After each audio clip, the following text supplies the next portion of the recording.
No, I really do have to set the record straight. I started out life as a programmer, and the kind of thing I did would be called development today. But the kind of programming I did wasn't Google kind of programming, it's true. I was a process control programmer, so most of the stuff I did was make big machines move around. Today it would be called embedded programming, but you know, we didn't embed our computers back then because like they were this big. So I was also IT manager in a plant, and we did some lean, but I'll just tool on past that. I just had to make sure that I have a few credentials. I do know how to make computers do stuff. So competing on the basis of speed, I'm going to just dive right in and talk about this concept of fast companies. Interesting fast company is Dell. They compete on the basis of speed. And one of the most interesting things about speed is that you have a significantly lower cost structure than slower companies. Dell claims a 50% cost advantage relative to its peers. Now, that's not coming from the components in the computers. Clearly, they're paying as much for their components as anybody else. It's the underlying infrastructure needed to support all that other stuff that happens that gives them a significant cost advantage in a market where it matters, and it also gives them a significant time to market where people care about having the latest gizmo.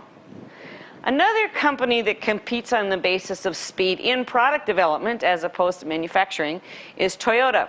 Toyota brought the Prius to market in a 15-month cycle from the time that it chose to put the Prius on the market, from the time the concept was approved until it was actually introduced in Japan. Now, you think, oh, that doesn't have anything to do with software development. The fact is, this kind of a car is a computer on wheels. There's probably more code in a Prius than a lot of companies have code in any of their computers. This is a very, very software-intensive kind of a development process, and the amount that they did in 15 months to develop a completely computer-driven engine is amazing. And then there's this company called Google that competes on the basis of speed in the software development area, one of the larger ones I know that does so. I know a few others too, but it's an example I often use when people say, oh, I don't want to hear about little companies, I want to hear about big companies. I say, okay, try Google. So perhaps you do compete on the basis of speed. Competing on the basis of speed gives you, and other companies that do it, a significant competitive advantage. Not just cost advantage, but the time to market gives you a lead into the potential customer base. And it also gives a large barrier to entry. Any company that competes on the basis of speed is really hard to catch, and it's really hard for them. They have a good basis to maintain in a leadership position on the long run. When speed matters, in a market that's rapidly changing, that's when it matters. You don't want to be left behind. You want to be the company that is in front in the speed and stays there. So what keeps you from being able to compete on the basis of speed? I mean, there's lots of startup companies that started fast and slowed down to a crawl. It's kind of the history. I mean, if you think about Windows 95 versus Vista, Windows 95 took 350 developers 10 years ago, and Vista is taking 3,500 developers, and it's pretty slow. So you want to watch out. The kinds of things that kill speed are complexity. And in Lean, we have three kinds of ways of looking at complexity. This is from a really good book on innovation by Matthew May called The Elegant Solution. Anyway, I'm going to talk about the three phases of complexity that he talks about. The first is waste. Waste is anything that depletes resources of time, effort, space, or money without adding customer value. That's what waste is. That's a really actually kind of a high hurdle, and it's something you want to be particularly careful about not doing.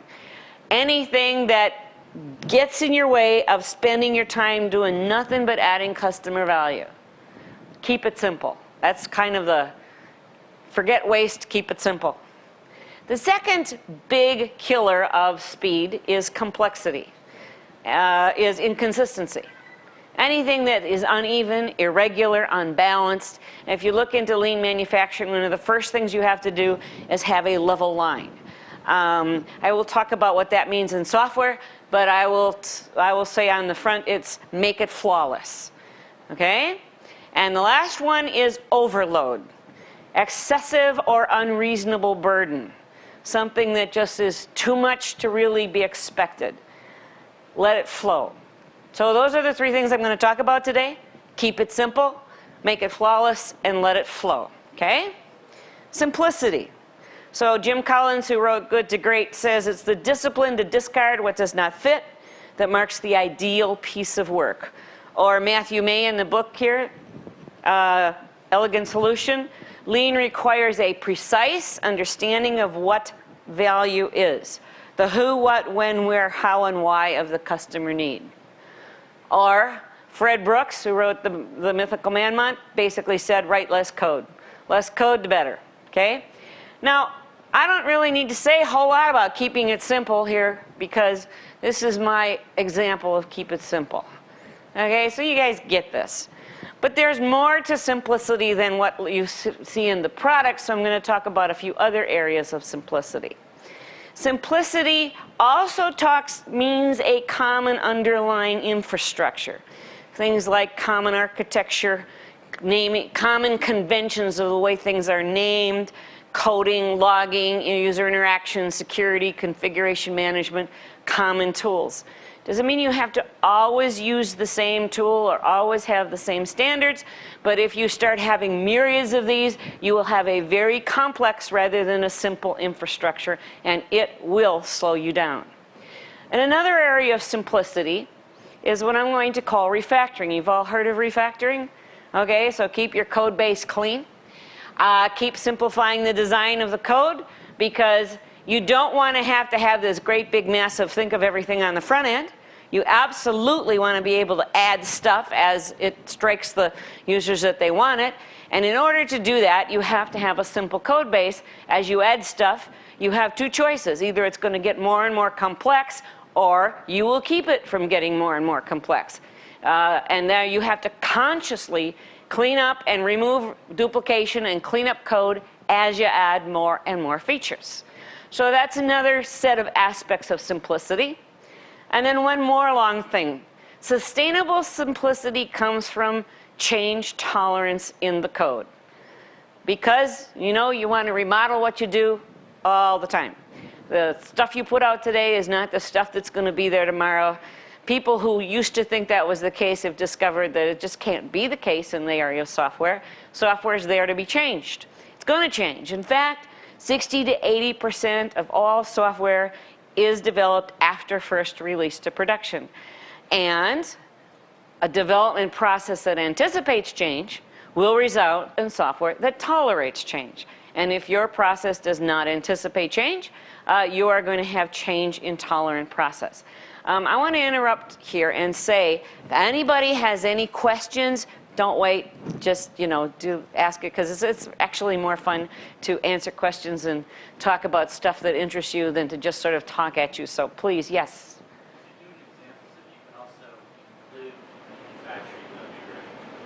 If I could do examples that include manufacturing? Okay, I can. I almost always do, and I get, run out of the place because I don't hear about manufacturing. Oh, I don't hear about the software. So I'll do that next, okay? When Toyota designs cars, actually I prefer product development instead of manufacturing. When Toyota designs cars, they have an interesting development process that I'm going to challenge you with. It's called set-based design.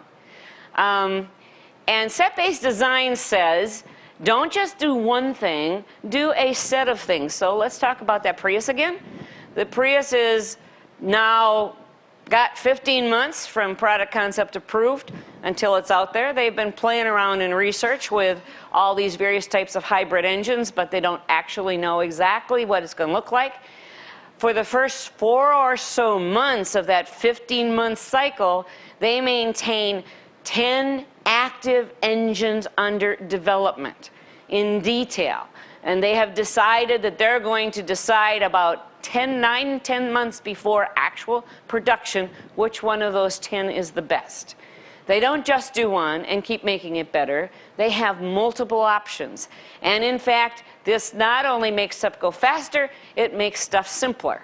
Doesn't sound exactly right to you. So what happens is I talk about this concept of deferring commitment. In product development, Toyota defers commitment as long as they possibly can and makes the decision about what they're going to do as late as they possibly can so they don't have to change it, and especially so that they have the most information when the decision is being made. Just like we deferred commitment in manufacturing as to what we were going to really manufacture until we knew exactly what customers are going to order. The concept of ordering what has been asked for, what is being bought, instead of manufacturing what you think is going to be bought, gives you much more accurate inventory. So a development process that anticipates change is good. What does that actually mean? The first thing it means is to make decisions reversible whenever possible. Okay, so the first thing you want to do is have an architecture and a development process and a development attitude which says, I'm not going to make absolutely permanent, hard to change decisions. I'm going to be able to refactor. I'm going to put stuff out early. I'm going to get a lot of feedback. That's fine. But there are a few decisions that are irreversible, and I'm going to make those as few as possible. I'm going to make every decision I possibly can reversible. And maintaining set-based design, which I'll talk about in a minute, is one of those approaches. When you have irreversible decisions, and there are some of those, you actually have to have a user interface in the end, and it's harder to change than anything else. There's lots of stuff that's hard to change. Maybe it's your security policy. Maybe it's languages that you use. When you have decisions that are going to be costly and expensive to change, you want to make them as late as you possibly can. So when irreversible decisions are made, they should be made as late as possible with the most information. And that's called set-based development or set-based engineering in Toyota. And it works like this. This is point-based. I have a design solution. My design solution is I'm going to do whatever I've chosen to do. I send it out for analysis, critique, feedback. I modify it. I go in a circle, and I can go in a circle forever. Or you can take the Toyota approach is explore all of the available design spaces, keep 10 options open instead of just one or whatever. You have a range of, say, technical capabilities, a range of logic, a range of interaction approaches. You see which ones work, and you gradually narrow the acceptable capabilities until you come up with a solution. That's set-based design. It works like this. Irreversible decisions are scheduled to be made at the last responsible moment. Not later, okay? It's not like you don't make decisions. It's that you know enough about what it is you're trying to do to know how long you can wait until you decide. Just like a pilot flying into a foggy airport. They know at a certain point, if they can't see the ground, they have to pull up. And they don't decide until that point, but if they can't see the ground, when that point comes, they had better pull up, or they're going to be in trouble. Same concept. Irreversible decisions are pre-scheduled to be happening at the last responsible moment. So the interesting thing here is you don't have to change these hard decisions. You haven't made them. So if you haven't made a decision, you don't have to change. Toyota didn't have to change which engine it was putting into the Prius because it hadn't decided yet. If you decide as late as possible, you can't change your mind after that, and you don't need to change your mind before that. Schedule tough decisions to the last responsible moment. Multiple options have to be prepared for this decision point. Why? Because if you don't have multiple options, you've already decided, yes? Okay? So, multiple options have to be brought to the decision point, and one of them at least has to always work by the time that decision point is arrived at. Otherwise, you can't go forward, and this was, remember, the last responsible moment. Beyond this, you're late. Actually, this is also a strategy for never being late. If you have multiple options, maybe one of them actually doesn't make it on time, but the other ones do, then you are guaranteed to have a solution. The paradox is this isn't waste. You have a lot of redundant solutions, but you're not wasting that development. You are actually, on the overall view of the whole system, doing the whole system a favor. So for example, Because Toyota was able to get that Prius out on time with the manufacturing plant prepared and everything, meeting all of the overall market objectives, being ready when the marketing people were ready, saved the company much more money than only doing one engine, which could have delayed things.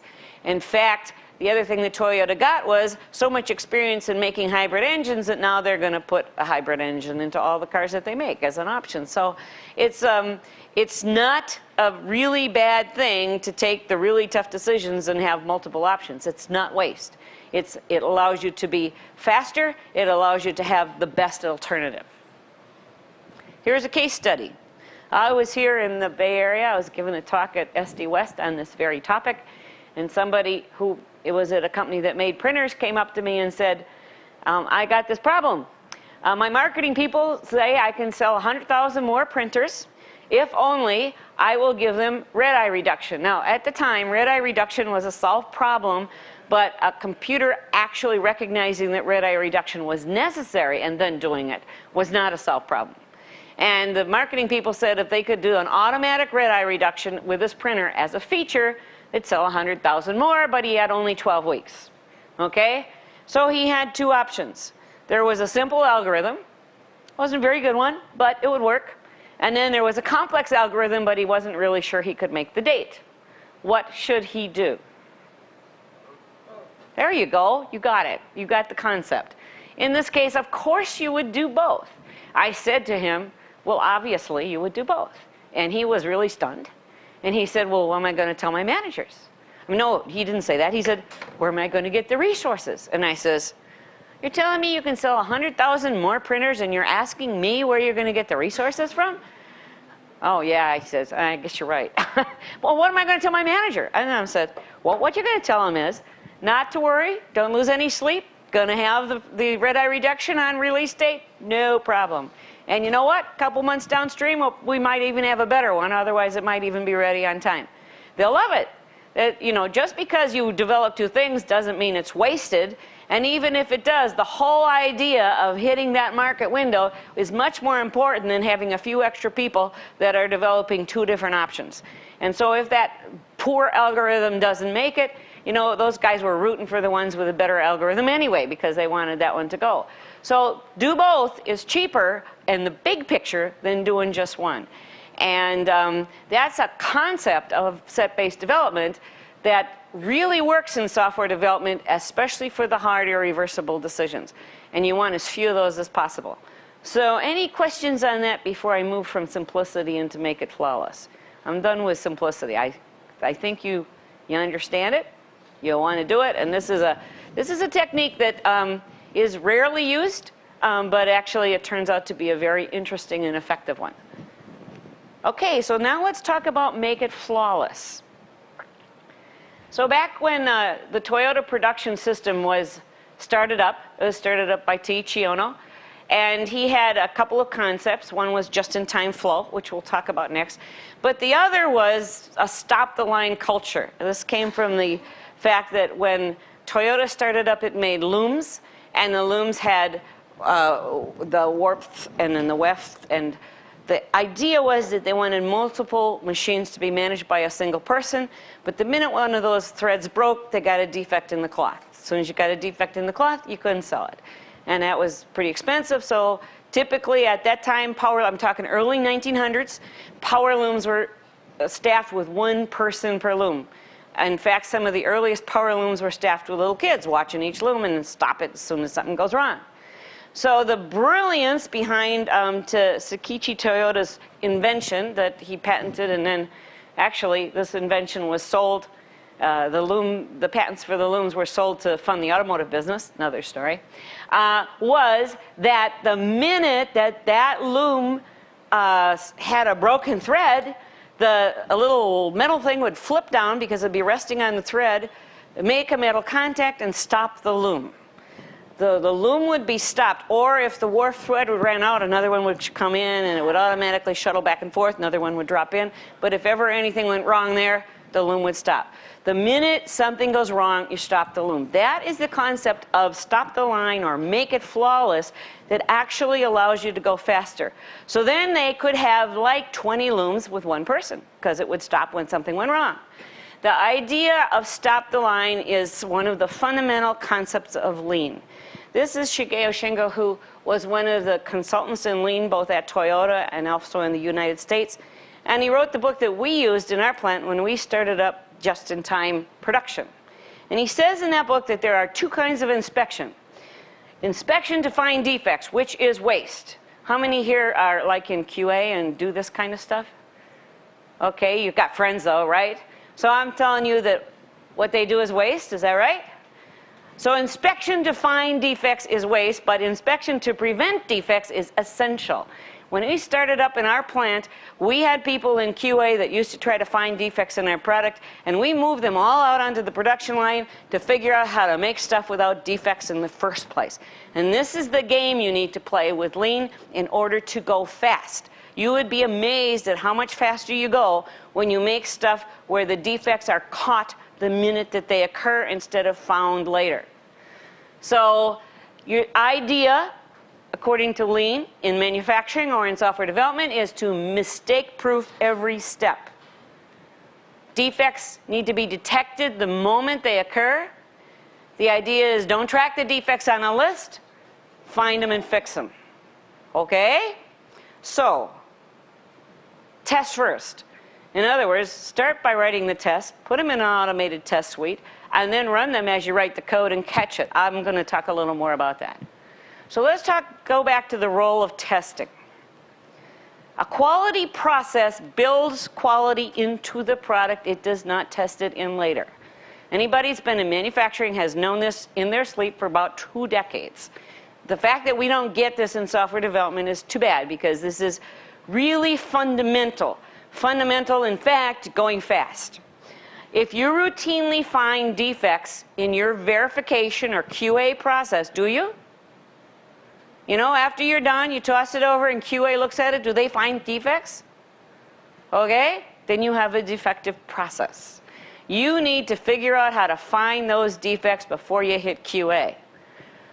The job of testing is to prevent defects. It is not to find defects. If you're focusing on finding the defects, that's not the right job of QA. So if you have these test and fix cycles, at the end of your development, you're all done with development. Done my job, it's their problem. If they have to do test and fix stuff then you guys are testing too late. You have what's called churn. There's a couple of kinds of churn. One is requirements churn, meaning you write it and you keep changing it. And the other is test and fix churn. You test it in the end, you have to keep fixing it. If you have testing at the end that's finding defects, your testing is happening too late. It should be happening integrated into the development process, if not at the front. So let's see how that happens. First of all, there are 4 kinds of testing. This is a really interesting matrix from Brian Merrick. And he talks about 4 kinds of testing. One you've probably heard of, which is unit testing. Okay? Because Mark is trying very hard to get everybody to understand about unit testing. So you're a developer and you design the code by writing a test, a unit test, and you say when it passes that unit test, then I have done what I've designed it to do. If you have an automated suite of unit tests as part of your development process that you run on a routine basis, you will in fact design testable code. And you will also have a spec that says how this is supposed to work that can be checked automatically forever as to whether or not it's still doing what you intended. But then there's some more testing. There's only 1 quadrant filled. The next thing is what I'm going to call acceptance tests or regression tests or whatever it is that those QA people do to make sure that it works the way it's supposed to work. And that says is the business intent or the product design being still working. And those kinds of tests, these days anymore, are also, guess what, easy to automate. So if you get people out there pounding, doing routine stuff, then that's not the thing that people should be doing. You need to be figuring out, and there are really good tools to take and test both your code that's underneath your page and your page flows with automatic scripts. that typically are easy to read by anybody who wants to understand what the intent of the code is. So anything in that area of testing really needs to be automated. There are some things that can't be automated, but as much as possible, that stuff is automated. Now, if it's automated, and you're going along testing, developing, and you have an automated script of what it's supposed to be doing, you can be running that on a regular basis as you're developing and knowing that you've not broken anything that used to work, and as you get stuff done, that it's working also. That works both with unit tests and with development tests, or acceptance tests. Then you have some, by definition, manual tests, usability tests. Does somebody like me, I just come in and sit down and you give me a task to do, and am I smart enough to figure out how to do it? And it's not am I smart enough, is your code intuitive enough that I don't have to be taught how to do it, or go to help screens. It just kind of works. That's usability testing. And exploratory testing is, if I do all this crazy stuff, can I break your code or not?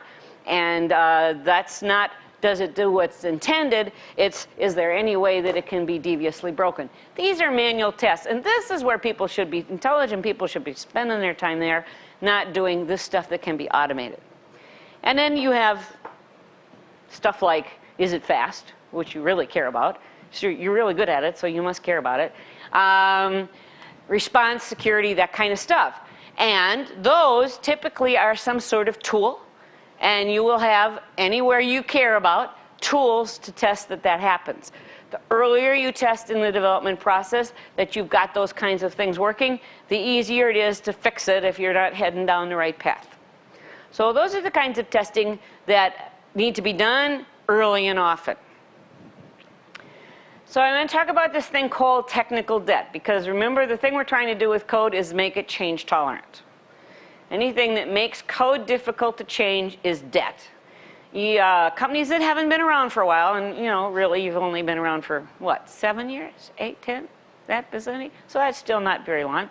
When I worked at 3M, it had been around for 75 years, and now it's 100. So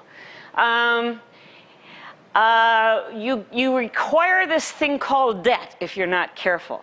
And at first doesn't seem to make any difference, but the longer you acquire debt, the worse it is. So I've seen companies that have been around in software for way longer than Google, and they're taking as long to test as to develop code, twice as long to test as to develop code, and on and on. As time goes on, you acquire this thing that takes longer and longer and longer to do the testing because you have technical debt.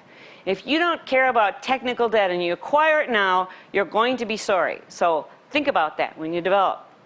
What is technical debt? For example, complexity, which we just talked about.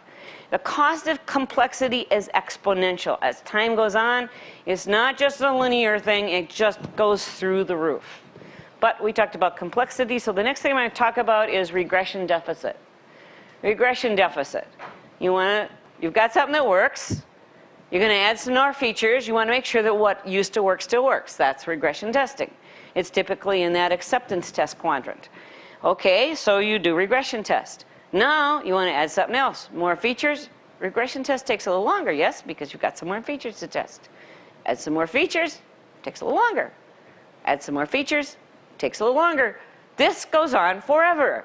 Okay, this thing grows and grows and grows and grows and grows until it dominates the release cycle. And you can't afford to be there. You need to figure out how not to have regression deficit, and that's where automating your acceptance test, QA test, as much as you possibly can will get rid of this tail end thing. It doesn't matter if it grows from a half a minute to a minute, or even from an hour to an hour and a half, but it does matter if it grows from a week to a week and a half, because that can go on forever. So you need to automate that. And then the last part is unsynchronized code branches. Okay, so we all know that as soon as you take 2 lines of code and branch them, the longer they are apart, the harder they're going to be to merge, the more difficult it's going to be, the more they're going to get out of sync. Everybody knows that. Well, if you've developed, you know that, yes? So this is life. It's never going to change. So how do you fix it is you synchronize. You say, I've got 2 code branches, I better synchronize them on a constant and consistent basis. The more you synchronize, the less you don't have that problem. So recognizing that it's always there, the minute that you branch, you need to have methods of synchronization. So perfection in lean software development, perfection in any lean area is one-piece flow. Perfection in software development is, I have a feature set that's going to be useful for some customer or other. I can take that one piece and get it through my system fast. The longer you have this kind of stuff, unsynchronized code branches, regression, deficit, and complexity, the bigger you will be tempted to make your batches of stuff that go through because it's so hard. The whole thing you want to do in lean is exactly the opposite.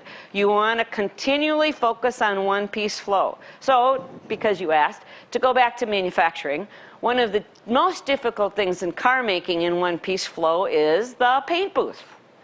Think about it. You know, you got a white car, and then you want a red car, and then you want a blue car. If you're going to do one-piece flow in the order that they were ordered by customers, then the colors are going to vary all the time. So what happens in this whole, no matter how instrumented a factory has been for cars, when it gets to the paint booth, things kind of stop because it's so expensive to switch from one type of paint to the other. Even 3 years ago in the Georgetown, Kentucky plant, every time they wanted to change paint color, they had to flush out the paint lines and clean out the booth and have solvents that, you know, and all that sort of stuff. And they did it a lot because a one-piece flow is valuable, and they couldn't afford to have too much stacked up of inventory because that was even worse. And then somebody came up with the brilliant idea of, instead of having the paint tubes go to the robot arms that do the spraying, have the paint tubes go to canisters. The robot comes and picks up a canister with just the right amount and color of paint, sprays the car, quick wash down of the air, and pick up another canister for the next color. They went from 3 paint booths to 2. They went to using 70% less paint, or 30% less paint, and all the solvents and cleaning time and stuff that went through, and they were able to put through 100 cars an hour through their paint booths instead of 70, and they were able to go from 3 paint booths to 2.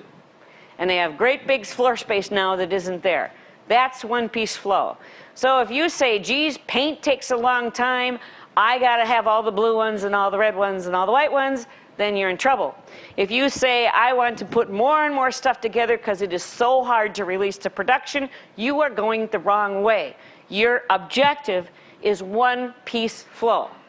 If you have an objective of one-piece flow, then you will watch very careful not to have technical debt, because you can pay for code when you make it, or you can go into debt, but the debt has a huge interest rate. So what you want to do is not let this stuff happen in the first place. So you want to constantly focus on rapid deployment of small feature sets, one-piece flow into production. And in order to do that, you have to build quality in. So, for example, we have what we call building block disciplines. First would be configuration management, which I'm assuming that you've got, okay? A configuration management system in which you check in code and check out code. And then once code is done, you have a one-click build, so that as people check in code, if they're working on the same area especially, there's a one-click build which will run through and do a bunch of automated testing. Now, you won't run all of these tests at the same time. I'll talk about that in a minute. But the one-click build will fire off a short test, maybe 10 minutes. And if there's a problem, you need to stop. Now, everybody doesn't need to stop, but the last person to check in does. That's why you don't want to ever be the last one. You want to be early in checking in. Stop and fix it, or back out the code and find out what happened. You don't ever want those tests not to be passing. So it's not just have the tests, but it's run them and stop when the code tests don't pass, back out the code, fix it.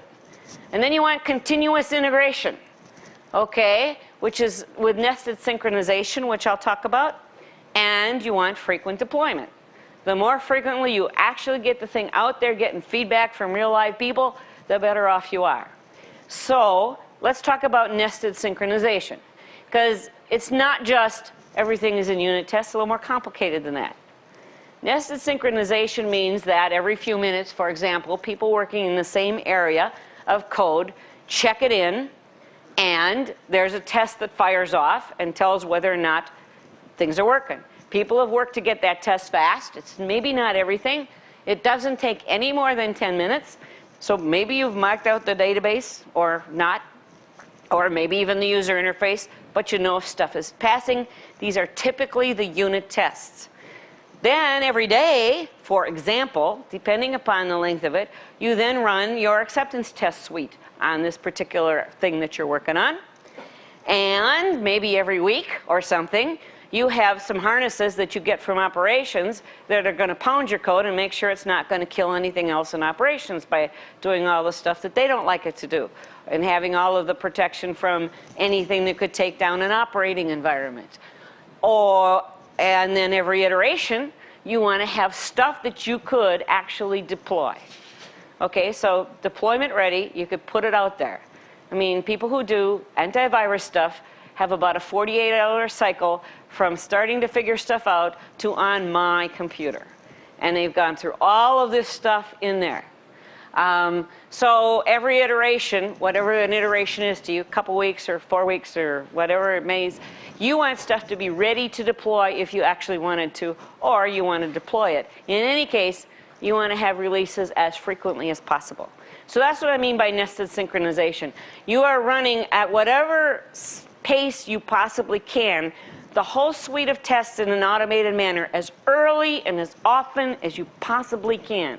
Now the job of QA is not to find the defects, it's to create this nested structure so that you have these things available to you in development that you can run. Helping what goes in what test harness, when does it make sense to do this sort of stuff. That's the kind of thing that is the job of QA. And then I'm going to talk about the last part, but before I do, I want to see if there's any questions about Make It Flawless. Yes? I have a question from the previous slide of the one-piece flow, I think you called it. Mm-hmm. One of the things we do in the project I work on is we have like a framework for enabling or disabling features in production, and so that we can have multiple features in parallel development, and they don't have to be actually ready to be fully functional, or they can be in the code base. I was just wondering if you could comment on whether you think that's an effective way, or is there a more effective way? Yeah, so if you have various things that you're working on in parallel, that means you can actually release to production just a few of them as possible, and you're still working on the others at the same time. Makes a lot of sense, as long as you have a synchronization mechanism that you know all the time as you have these multiple branches that... They're all the same code base. Yes. So it's just an on-off flag. Yeah, it's like in the database, it's an on-off flag for each of these things, and there's... okay, but when you're not in production, you should be regularly turning everything on. Yeah, well, the functional tests have tests for on and off. And, Yeah, but what I'm saying is, as long as on a very regular basis you have something that goes through there, turns everything on, and makes sure nothing is killing each other.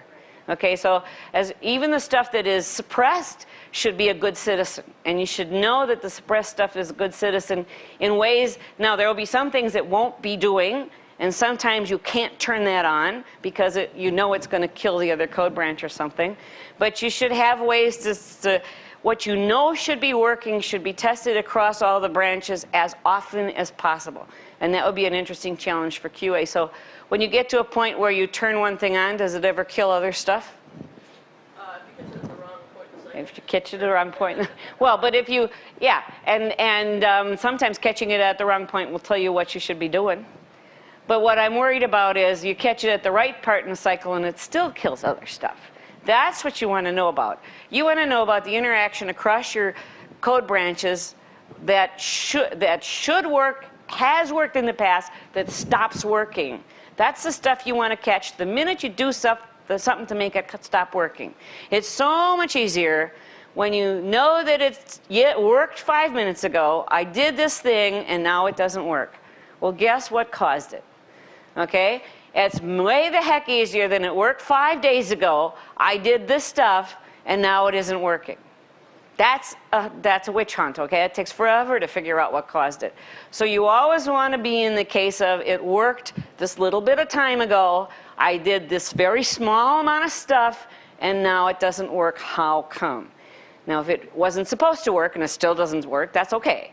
But if it used to work, and now it doesn't, That's not okay. Now, one of the things about unit tests is they're not really good for finding out stuff that isn't supposed to work yet, because typically unit tests are expected to all work.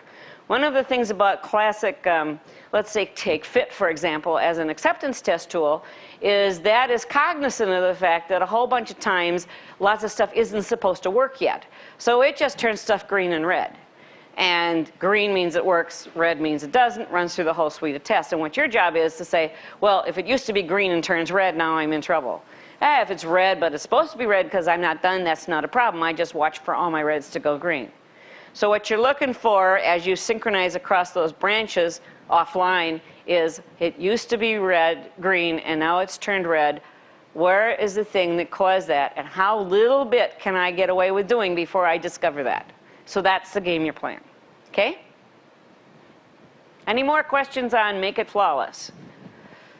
Yes? If you stop the line at the unit test level, one of the perils of success, I would think, is going to be your regression test, your larger test, your function test grows. So that increases likelihood that the unit test keep passing, but the functional test gets to a state where they go red. Right. Well, the problem with typical unit tests is once a unit test passes, it's never supposed to not pass again. Okay, so that's okay as long as that is focused on does the code that do what I designed it to do. The functional test can very easily not pass for a good long time until they do. You can have functional tests in there. So your unit test, as soon as your unit test is checked in, you also should have the code that makes that pass. So unit tests should always pass. So I don't see any problem with that. I'm not sure what you were saying with that part. But if you're not also doing your functional tests simultaneously, maybe not that hour, but that day, then you are going to get out of sync on your regression tests, and that's where it's going to grow. So what you want is I can have a regression test suite. I define during this iteration, these are my regression tests for this section. I've already got earlier ones. Let's just pretend for now. I'm going to add these many features. Here are the regression tests. At the end of the iteration, these are all going to be green, but right now some of them are red. Okay? So I run my regression test, and it's not a stop-go situation. It's a what's passing and what isn't situation.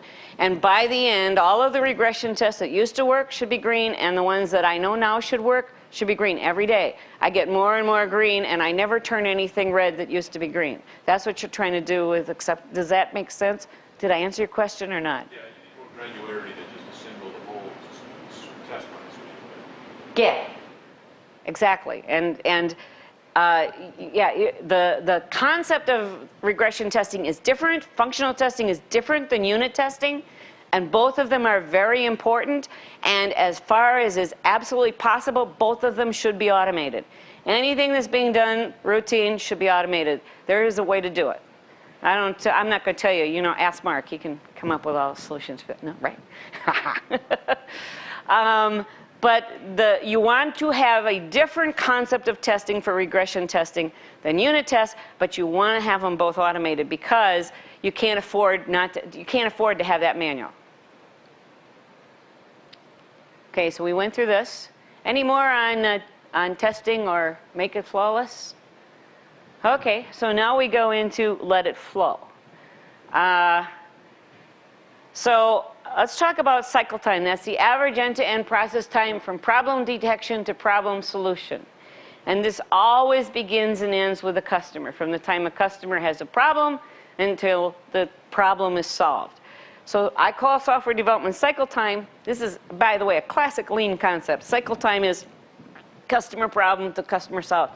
Taiichi Ohno, who sort of invented the Toyota production system, said what he calls cycle time is from the time they get a customer order until they have cash. So from order to cash. So this is from need to need filled. And you got to go all the way back to the customer, and you got to go all the way back to deployed and solving the problem. So that's cycle time. And this is, in my opinion, the best measurement of process capability is whether or not you have a reliable and repeatable cycle time for a category of problems. Okay? So that's what we look for. We do value stream maps of the entire value stream from customer problem to customer solution and say, where are the delays? Because where the delays are will almost always be where the opportunities for cost reduction, waste reduction will be. But I want to talk about something else, and that is, I want to talk about queuing theory. Because when you really look at lean manufacturing, a lot of it is based on fundamental queuing theory, which you all get. Okay, I mean, you're in Google, and Google gets queuing theory. Otherwise, how could you possibly have your screens come up so fast? I mean, you got all these little things instead of big things, and you also drive here in traffic jams sometimes. Okay, so you get queuing theory. And queuing theory applies to development too. So the first question is, how many people here have a list of things to do in their backlog of things to do that's way longer than they ever have any hope of doing? Oh, okay, there you go. Okay. I rarely run into organizations that don't have that. And the first thing I want to suggest is that that's actually not such a good idea. Why do you bother to keep track of it? Why do you bother to have that list? So think about this. This is, who here has studied queuing theory? Okay, quite a few people. And you all get that when servers get to be, you know, like 85% utilized, you better start thinking about what you're going to do to get some more in there. And Little's law, which is not my law, it comes from queuing theory, says that in order for your total cycle time, which is what we're talking about with our software development cycle time, to be affected, that's a direct proportion to the average completion rate and the number of things in process. So there's two ways to go to drive down your cycle time. And one way is to drive up your average completion rate, get more people, you know, stuff like that. But that's actually kind of hard. You know, even if you had the money, the people are hard to find. Or you can drive down the number of things in process. And that takes more intellectual fortitude than it takes you know, people and money. And you have to think very hard about what you can do to drive down the things in process. So, for example, this is a well-known computer manufacturer that used to compete with Dell, who had a 6-week amount of stuff in inventory. And the neat thing about this was if you wanted a computer, you could walk into a store, you could find a computer you wanted, and you could bring it home. That was really cool. Okay? And then there was the put your order online, they'll pack it and ship it, and a day or two later it'll arrive. So this has like 6 weeks, this has like 6 days of inventory in this kind of a line.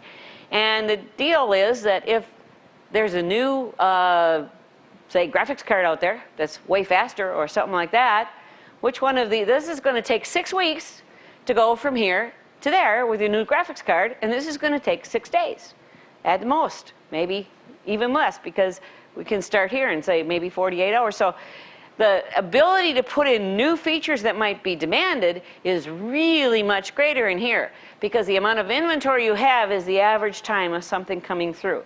So because it was new graphics cards that people were looking for, they didn't want to go to the store and get the graphics card that was old, and this is the model that won. Driving down things in process. This is a classic queuing theory 101 picture, and it says that, I'm just going to go a little bit over if that's okay with you, since I started a little bit late, if you guys don't mind. You can leave if you have to, but I'll try to end by 5 or 10 after, okay? Probably 5 minutes, maybe 10. Depends on questions. I shouldn't have said that. Okay, so here, if you have big batches of stuff, this is, you've got such long regression tests, it takes you forever, so you do long, far apart releases. You are going to start slowing down at about 50% utilization of your resources. If you have small batches, you start slowing down here at 80 or 85%. You know this out there on your servers. You really do. You ought to know this in your development cycle, and actually you really do too, because what you're looking for is some amount of slack. Instead of driving everybody to use 100% of their time towards what they're supposed to be doing, you need slack. So we had a rule, which you will be very familiar with at 3M, and that was that anybody could spend 15% of their time, if they were in the development area, working on anything that was good for the company. So you've heard of that because you have something similar. And so I'd like to say you stole that from 3M. But what it does, fundamentally, is that gives you some slack. Actually, theoretically anyway, you're not supposed to be scheduled to 100%. You're supposed to be scheduled maybe 85% or 80% and have some amount of spare time to look at stuff that's neat for the company that intrigues you. If the system works, it actually just builds slack so that people have time to respond without having so much stuff that there's absolutely no slack in their schedule. Now, I don't know how it works here, but it typically worked like that. At 3M was that your manager really had to plan on not quite loading everybody up more than about 80 or 85% of the time. After they take off vacation and stuff, you still had to account for the fact that the person needed to have, the plan was maybe less than 100% utilization. So there was no attempt to have everybody 100% use. That's not the game to play. Every organization that drives to 100% utilization finds itself running up this curve. You can get high utilization by doing other things, but if utilization is your goal, you actually don't get it. And again, I might be preaching to the choir on that one here because of, I think it makes sense to have slack. If you want your software development cycle time to be fast, there are some very classic things to do in order to be fast to market. One is even out the arrival of work. There are companies, believe it or not, I'm sure you're not one of them, that says every year we do annual planning and that's what we're going to do for the next 12 months we've decided. That's hardly evening out the arrival of work. But there are approval processes that can get in the way of having a steady, even flow of work. It doesn't really do a lot of good to batch up stuff into an approval process that is then going to release it at the same, unless it comes out at the same rate. So work tends to arrive in an even manner. Maybe it's too much work, but at least it's even. Putting in processes that batch it up do the exact opposite of even out the arrival of work.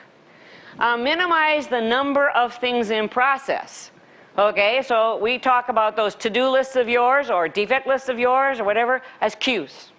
And it makes no sense to have a very long queue. So for example, in Minnesota, there was doctors' offices that had typically 60 days of waiting time before you got an average appointment.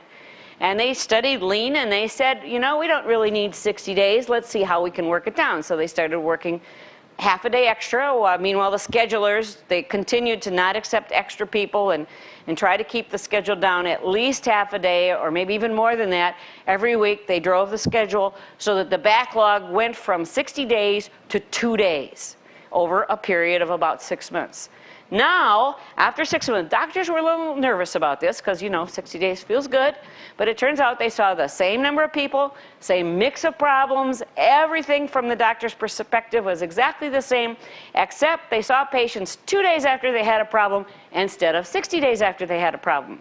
Now, there was no useful purpose played by those queues. And I will propose to you that if you have long lists of things to do, they probably serve no useful purpose at all. And if you can drive them down to 2 days rather than 60, the throughput time for dealing with problems will be so much faster and you will see the problem when it's fresher. So the idea is don't even live with the idea that it's good to have a long list of stuff to do. It really doesn't do you any good and you're only dealing with old problems. So take a look at your stuff to do and get it as down as thin as you can possibly do and then never ever accept more work than you're putting out. A little bit more on that. Minimize the size of things in process. Small things rather than big things. I've talked about that. Establish a cadence. One of the nice things that iterative development does is establish a 2 or a 4 week cadence. Regular releases do that. And limit work to capacity. So let's go back to however much work you are putting out is the rate that you should accept it in at. Okay? So if you have a queue, the first thing to do is say, I have only 3 slots in my queue, or 6 slots, I don't care. Well, equivalent of, a cycle or 2 of work. That's all you need. 1 or 2 cycles of work in your queue, and that's how many slots you have. And if somebody comes in with something that's more important, you got to take something out. And then as you go, you pull the stuff out of your queue, and when that queue is not anymore when it has a slot, somebody else can put some work in there, or you can put some work in there. But you push work out, and as the work goes out, you allow some more work to go in. You do not need long lists. You should be not accepting work beyond your capacity to deliver. You're frowning. Yes? What do you do with those things? Okay, something else comes along, it's a higher priority, so you pull something out of your queue that only has 2 slots. Where Or do you 4. put it? On the ground. It's dead. You aren't going to get to it anyway, so why fool yourself? Let's be honest. Instead of pretending you're going to get to work that you're never going to get to, just say no, you know? Isn't there some cost associated with someone else then discovering that this needs to be done at a later point? There might be, but there's a lot bigger cost probably associated with them thinking it's going to get done and it doesn't. So I think it's much worse to have a lot of people thinking something's going to happen than it doesn't. If you have an honest queue, it's this big, and what fits in it will get done within this period of time, and people discover that your queue doesn't have space, then they have to do something about it. Okay? If you put it in your slot and if it's not going to get done, you have honestly made everybody aware of the fact that it isn't going to happen. People that have customers, you know, and their customers are sending in queries, they have much happier customers when they can honestly say, you know, I can't do that, than they have customers saying, when are you going to get to it? And they're never going to get to it. You have to have what I'm going to call an honest queue. And that means keeping it short and keeping it within the realm of what you can rationally expect to do. Now, that doesn't mean you don't have to figure out how to help people that have problems that can't get handled, but at least you start making that visible and figuring out what to do about it. Check in this book in chapter. I have a team that works on this problem in this chapter, okay? And some of the things that they do. Maybe you can find that one, Tom, and tell me where it is. I think it's on page 168, okay? So read that section for homework. Maybe it'll...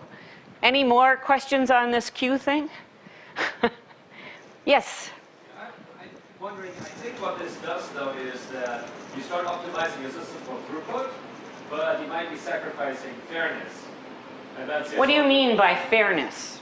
Well, the thing is, for example, let's say you want to optimize something that's queue-based for throughput. If you only work on the shortest tasks, you always have the highest possible throughput at any point in time. But you have the right size queue where the honesty is maintained in the queue on the front, okay? And the people that have the high priority, or even the big ones, get control of what is there so that your honesty is served by your queue. Then when you pull something out, you work on it. It can be big or it can be small, but you can't put it in if you pull a big one out, then there's going to be one slot, and there aren't going to be any more slots after that until you finish that big one. So you have enough queue size so that you can maintain the fairness. It doesn't mean you're trying to do lots of little things. It means you don't have a backlog any more than you can reasonably expect to handle. That's the game you're playing. It's not deciding which to do. It's making sure your backlog is something that's within your capacity to deliver. But you assume you have so that in a sense you have a status function that tells you that something is always a higher priority than some other things, at the expense that some other things might never ever get done. That will happen. Right? And if that happens, you might need to have 2 queues. What we did in our plan is we had like low priority stuff moving through and high priority, and we had an algorithm that for any time that we got more than 2 of these kinds of things in this thing, we knew we had to make it even though it was low priority because we couldn't run out of it. You can have 2 queues and you can have 3 of these and 1 of these. You can have rules that make sure that the low priority stuff doesn't get done, but I typically find that those have to be 2 separate queues feeding 2 separate processes. Otherwise, in any case, the low priority stuff won't ever get done. Okay? So, and useful scheduling, we just talked about that. So to wrap this up, I recommend 3 system measurements. At the high level, you want to measure how your system operates. The first one is the classic lean measurement of cycle time.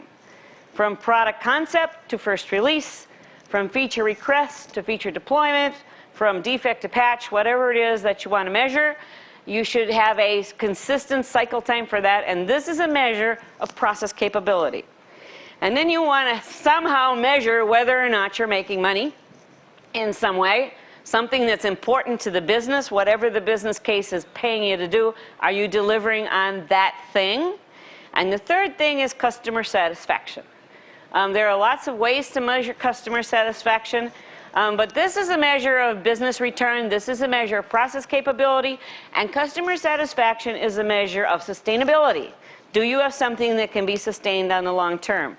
One that I like that you might want to look into is the Net Promoter Score. I'm not going to say anything about it now because I'm actually not very good on it, but there's a book you could read by Reichelt called The Ultimate Question. But if you have these three measurements, you actually are probably measuring everything you need to measure in your ability to do stuff, because you're measuring process, you're measuring financial, and you're measuring sustainability. And with that, I want to say thank you, and thanks for inviting me.